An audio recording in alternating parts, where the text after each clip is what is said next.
שלום, שמי חיה גנות, אני מדריכה בפגסוס ואני אדריך את הטיול לסרי לנקה.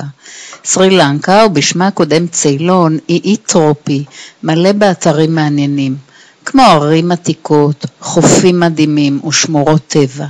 היא גם אחד ממעוזי הבודהיזם החשובים בעולם, ולכן יש בה מקדשים בודהיסטיים מעניינים.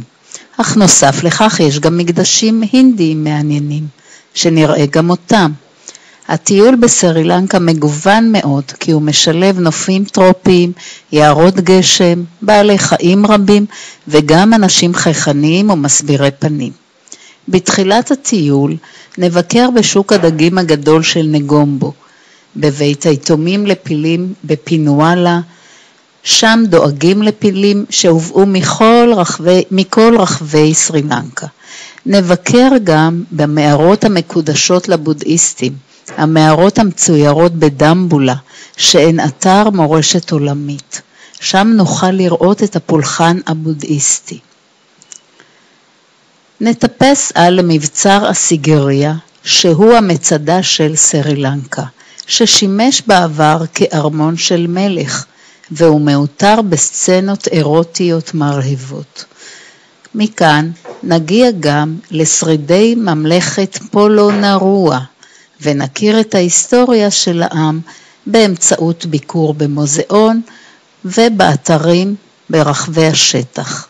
נכיר גם את אורח החיים של התושבים באמצעות ביקור בבית בכפר, ביקור בבתי ספר, נכיר את צורת הפולחן שלהם באמצעות הביקורים במקדשים, ונראה גם הופעת פולקלור מקומי. נבקר גם בגן הבוטני המרהיב שהוקם בעצם על ידי האנגלים שהגיעו לאזור. נלמד על יצור התה הציילוני המפורסם, ונבקר במפעל לעיבוד תה. נראה את שדות התה המפורסמים והמרהיבים של סרי לנקה, ואת כותפות התה, התמיליות שהובאו על ידי האנגלים בסוף המאה ה-18.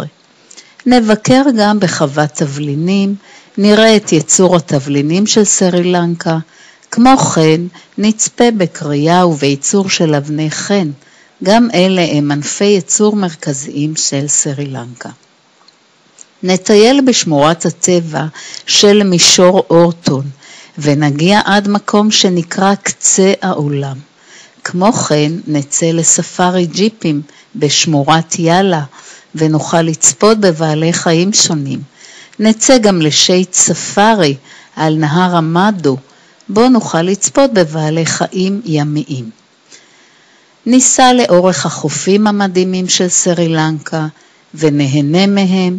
נבקר גם בעיר גול, שהיא עיר חוף שנחשבת לתרשיש המקראית.